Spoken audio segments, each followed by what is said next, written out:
Good afternoon, sports fans. Welcome back to the Miami Sports Break. David Eversole here, as always, joined by Jakari Givens and special guest, the man in the middle, Ethan Skolnick, going to give you the latest on the Meyers Leonard situation and all things Heat. But before we start, want to mention one of our great sponsors here at the Five Reasons Network and at the Miami Sports Break, Biscayne Bay Brew. Wonderful local sponsor, really involved with the sports community, does a lot for the network. Make sure you support them by supporting our sponsors. Of course, that supports us. You can find them at biscaynebaybrewing.com/beer finder to find a location in your area. Gentlemen, good afternoon. Good afternoon. I got some in my fridge. If either of you guys want to pick it up, I got a bunch in my fridge right now. Yeah, meet me halfway, bro. IPA.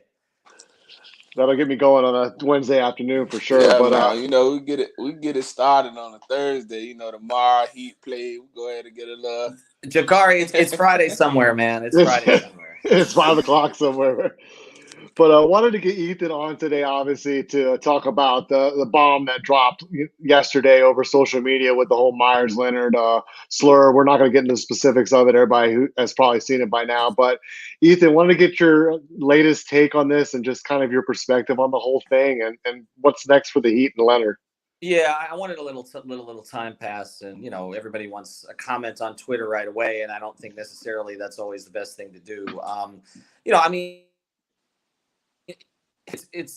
It's a difficult situation to kind of talk about because on one hand, I know Meyers, Meyers has been very good interacting with the network. Meyers did something pretty incredible for somebody who was in our network. People around Meyers will talk about Meyers' character and I witnessed it firsthand. And so in one hand, you have that, right, which is, that you have a certain perception of how he views things. And then you have, a word that should never be said, in any case, whatever the circumstances are. I mean, I'm Jewish, so it's obviously, that particular word. I know what that word means. I've never been called that word that I can think of, but I know others in my family who have been called that word. And so it's difficult. I mean, on one hand, like I say, do I believe Meyers when he says he didn't really know the meaning of the word? I can tell you that he was communicating with people around the Heat yesterday, and that was basically what he was telling them before the apology even went out. And there were some sort of in the Heat community who were sort of advising him on how to handle the situation. And one of the things that they told him was the first thing that you should do is make sure you call the Arisons and say, listen, I'm not looking for a break here in any sense. I know what I did was wrong, but I want to apologize if I offended you.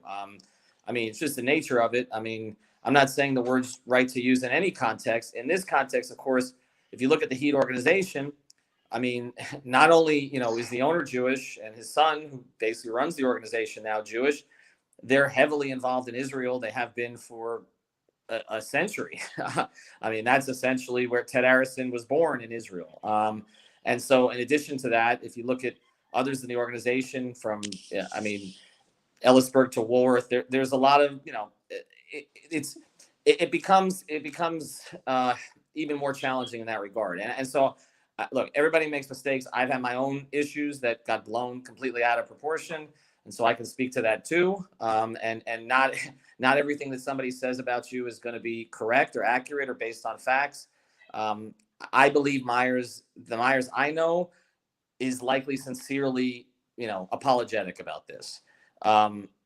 We're in a society where if you make a mistake, you're in a lot of cases, you're kind of done forever.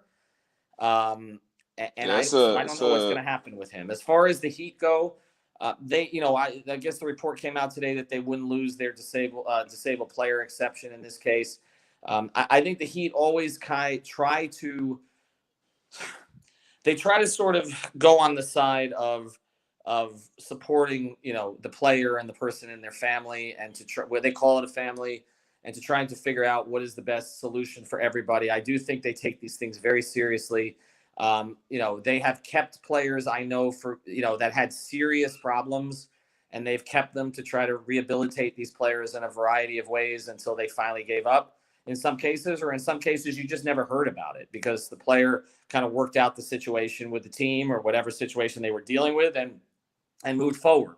So they do try to take care of guys. They're not going to do something callous here. But at the same time, there is a public relations challenge here too. I mean, there's no question. I mean, Mhm. you don't have fans in the stands these days, and Meyers wasn't playing.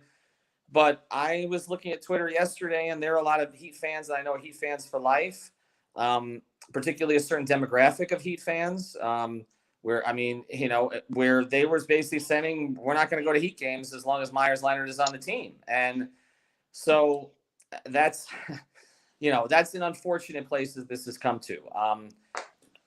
Just to finalize, I mean, I think it's tough because you have one. He's done so much good. I've seen Mhm. he's done a lot of good and a lot of good behind the scenes. A lot of good behind the scenes. And so I hate for someone's life to be ruined by one thing they say, and yet the one thing he said is pretty awful. And so I'm all over the place. But it's just it's why I didn't tweet about it yesterday, because you can't say all this in a tweet. It's not. To me, it's a more nuanced situation. So Yeah. So Yeah, if you don't know what it means, it's ignorant. Yeah, I want to get your take on this, Jock, because obviously you're an athlete, you've been in the locker room. How do you think the other players are going to respond to him? well, the locker room is probably one of the safest places for an athlete after anything, because you're just gonna get support. And for Meyers, the only thing I have a problem with Meyers Leonard was his apology was BS. Just because, like, he was in the confines of his own home. He said explicit, the word, then explicit. So it's kind of like, where are you at with that? You can't say you didn't know what it mean and then you say that. And when people are in the comfort of their own home, they are the most relaxed. They don't have their guard down. They're chilling. So that's the only thing. Meyers Leonard has been great in the Miami Heat community. We can't, like, he's done stuff for the network. And to Ethan's point, like, the players know him. So you know where he stands anyway, wherever social justice or whatever issues he may have. But it's just, we live in a society where people villainize mistakes and not try to help the person from the mistake.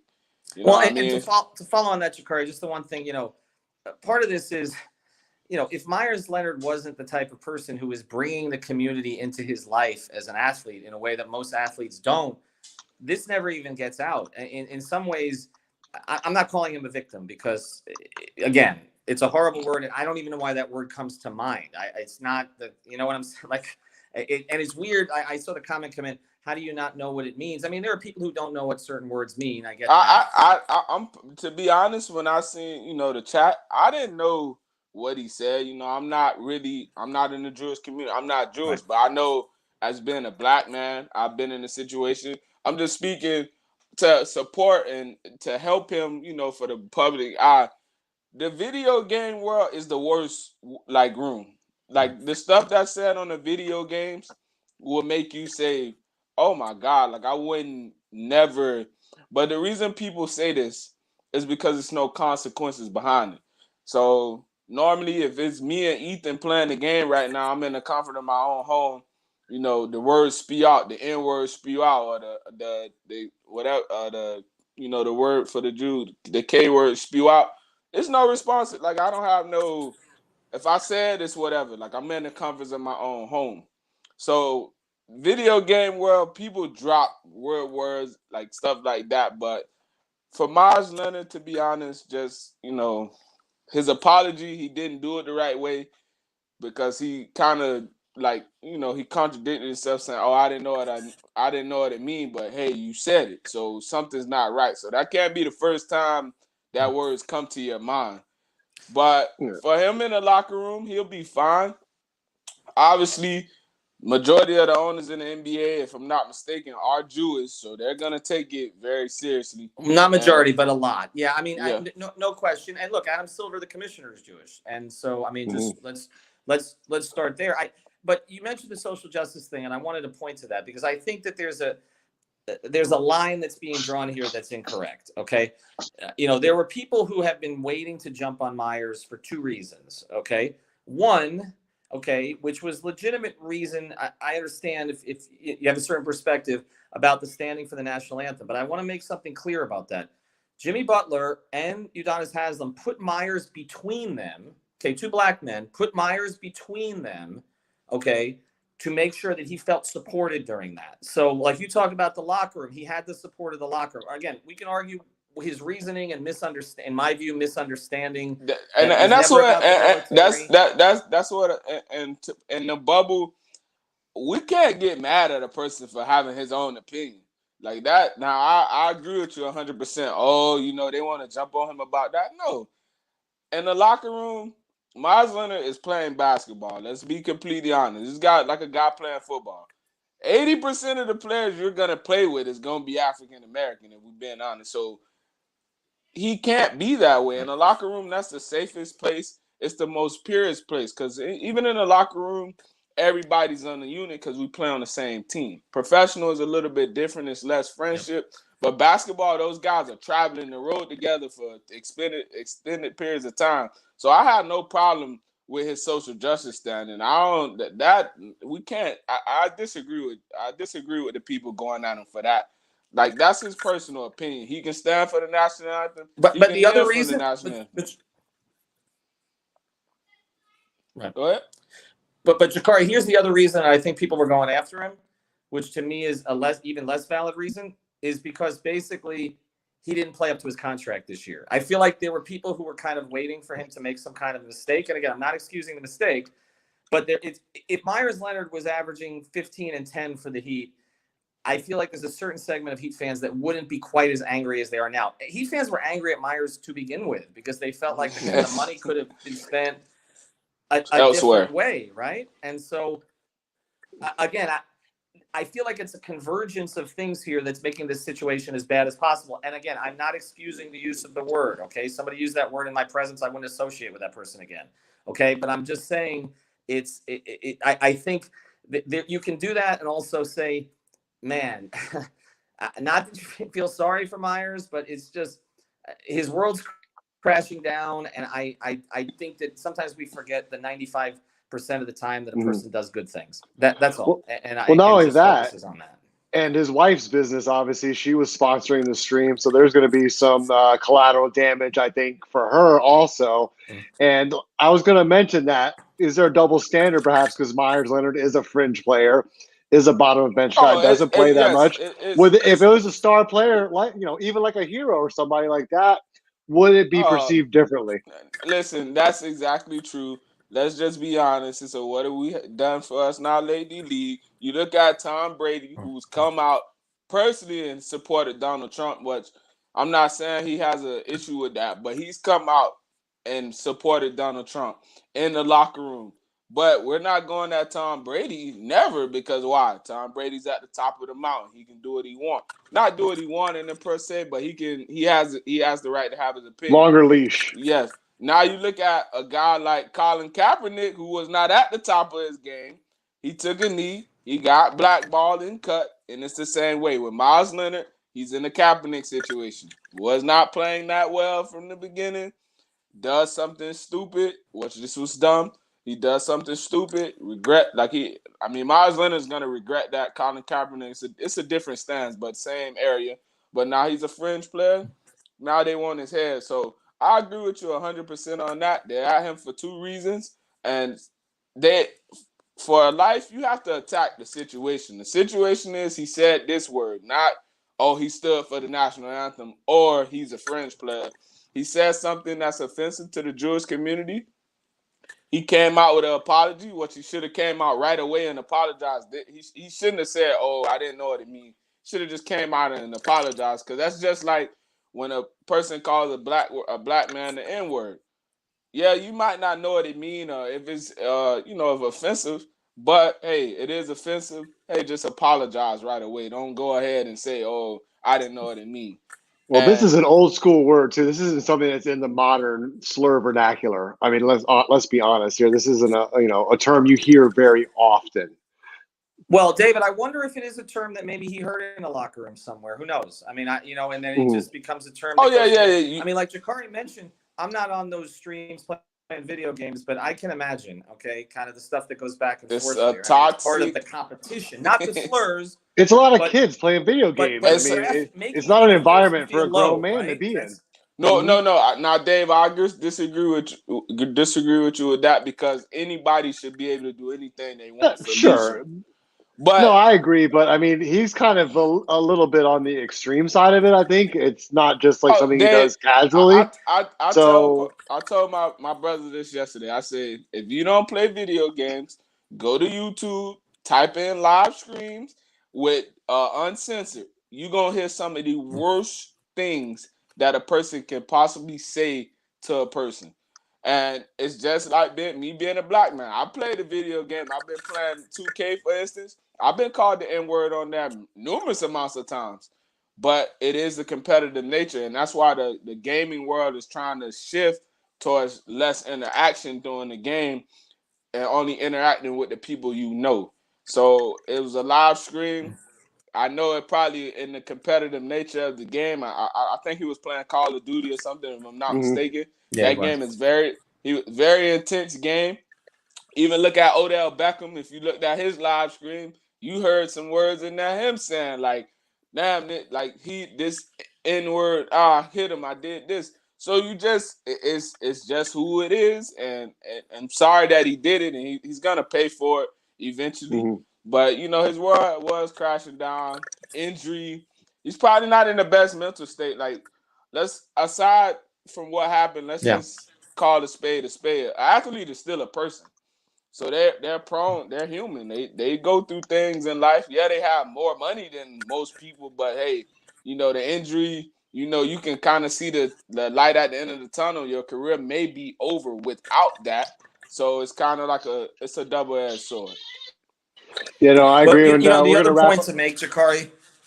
Yeah, well, the other point to make, Jakari, guys, I just want to say is, again, Meyers doing those streams raised a lot of money for charity too. So the fact that he did that 24-hour stream, if you remember, and all that.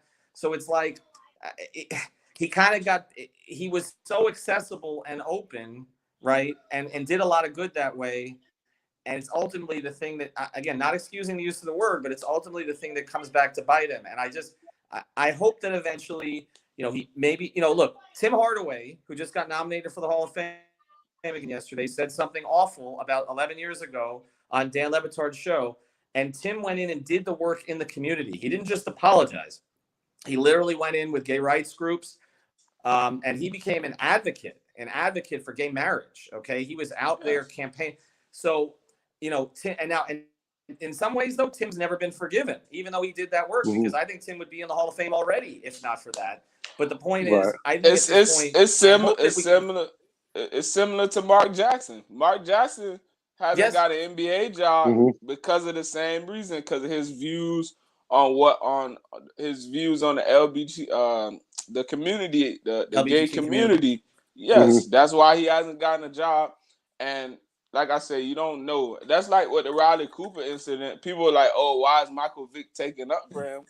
I'm in the locker room with this guy every day. He even some of the times he may say these words to us, like, "Hey, we don't take it offensive because you know what? We're in the locker room with him." And similar to Meyers Leonard, he may be in the locker room. I hope the words not being spewed in there in the locker room, but it's the locker room. It's the safest place for the guy to be. It obviously is not as common as the N-word. The word he used is not as common as somebody saying the N-word. Because look at Papa John's, man. He said it took him 24 months to stop saying the N-word. So that means that one's ridiculous. That one is that's why I don't eat that racist pizza. That's it. When he sobers no up. Papa John's at this house. I don't care who's. But look, I will say this as a reporter, and this is the last thing I'll say on this. As a reporter, I have heard prominent NBA players, when they're busting each other's balls, okay, and getting each other to do push-ups after shooting, I've heard them use the F word a lot, okay? The F word a lot. And I can tell you with a couple of guys, we heard it at a Heat practice once. I'm not going to say from who. I can just say that if that had actually gotten out, okay, so I'm just saying, this kind of stuff gets said. I'm not excusing it, but I'm saying that it's common when people start talking to each other, and Meyers apparently got in a space there where he got in this hyper-competitive space, and he said a word that never should have come to mind. It's just like in the football locker room when we playing basketball against each other.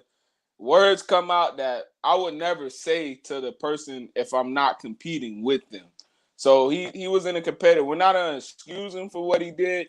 He's going to learn from this. Hopefully he educates himself like Judah and Edelman did. I think it was Edelman or Deshaun Jackson who both went and educated themselves. Educate yourself on what's being said about someone and move forward from it. Don't vilify him because he's done so much good to people, for people, when we don't know what so you just have to just continue to build. And I hope he recovers from this because I don't want to see this be the end of his career just because of this incident. Even though on the other side of the spectrum, black athletes face the same thing as well. So I just think that it just has to be a common ground. Mutual, it has to be like the NBA should handle this just like it's any other player. Don't say, oh, because it's Meyers Leonard. Handle it just like any other player. If LeBron James said it or anyone else said it, find them, do what it is. Don't find them. Do what you have to do. I think it's like a $200,000 fine. Jakari, remember what Kobe said on the court? Remember what Kobe said on the court? If you remember, He was fine. I mean, look that one up. Kobe said something, and eventually Kobe's image got rehabilitated from that. You know, Correct. I mean, it's but again, this is not Kobe, so it's going to be harder. There's that standard again, and maybe some good could come out of it. Maybe he could interact with the Jewish community, things like that, to educate himself, and perhaps there could be some good out of a pretty bad transgression. But I think his days with the Heat might be numbered. Well, they were numbered anyway because he was on a 1-year deal. So that team option I think is not happening. So to transition over, what do we see the Heat at going forward in the second half of the season? And one thing I would like to add before you answer anything, I love that the NBA has split the schedule in two, and they should keep it this way to get better televised games. Yeah, no, I'm with you. And I think, look, to me, there's one thing about the Heat. Okay, how much can Jimmy, Bam, and Dragic play together? That's what the second half of the season comes to. Do they need a reinforcement? We talked about it on 5 on the floor. I think they need a reinforcement at the 4. They think they need a reinforcement at the 4. But also, less than 80 minutes this season, the whole season, of Jimmy, Dragic, and Bam. If those guys can start to play the kind of minutes together they played together in the bubble, this will be a very good team in the second half. If one of those guys is out, okay, particularly Jimmy, they're not going anywhere. So that, to me, that's the evaluation of the rest of this season. Yeah, Jimmy's that engine for sure. I think getting those 3 guys together will be a real litmus test for the rest of the season as well. But do you see the Heat getting Aaron Gordon, or do you think the Aaron Gordon thing is kind of dead? I mean, I think he's an interesting prospect. I mean, I honestly would be more – I would watch the Spurs. See if the Spurs fall out. I think Rudy Gay is a real possibility with this team. But look, they're looking at 4s all over the place. They're inquiring.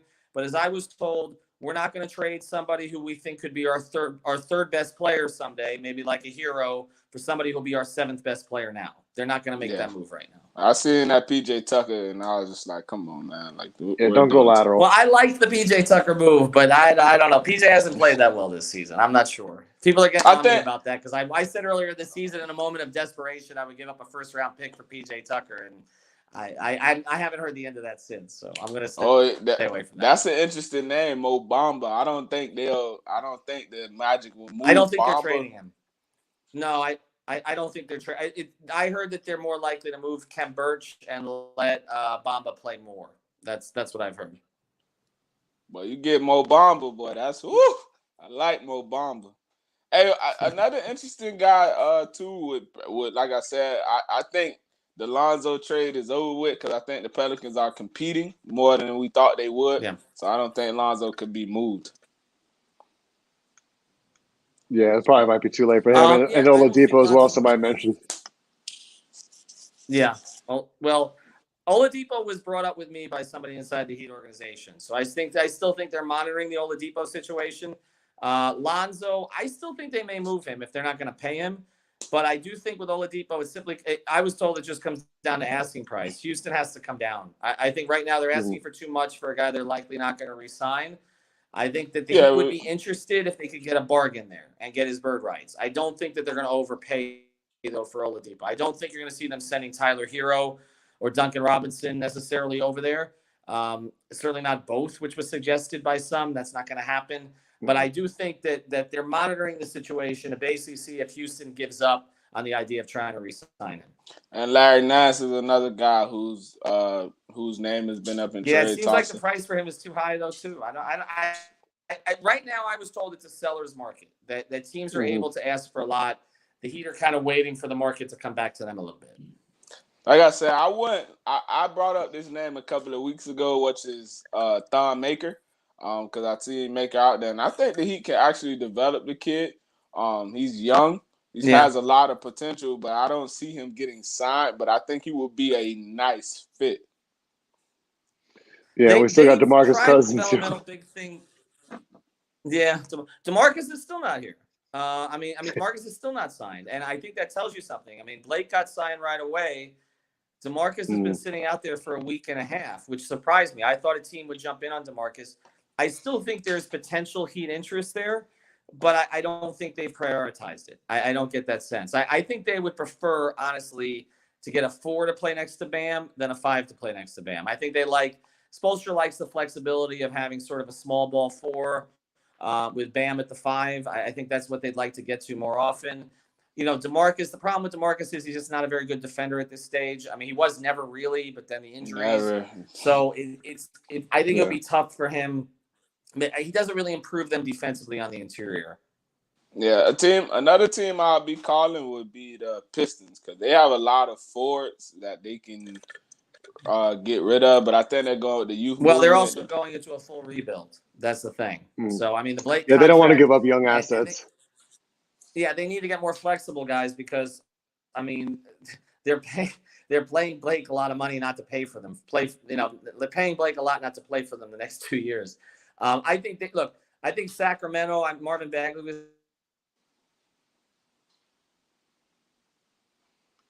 Yeah, I like young guys with upside like that. Yeah, Bagley though, but I don't think they will move Bagley. That's kind of too early in his career to just move him. You would think, but Sacramento's moved off of guys before Jakari though. But I think I'm losing my connect, so I apologize. Yeah, I think it's going. No, it's all good. But Will, I don't know what's going on with my wireless. But all right, we're gonna wrap anyway. But I appreciate it. Yeah, no problem. Thanks, Ethan. All right, everybody. Thank you so much for joining us. We're going to wrap up the show here. Want to thank everybody for sticking with us here through some audio difficulties, and we'll probably be back on Friday with an update on the Heat and everything else going on for the second half of the NBA season. Thanks so much.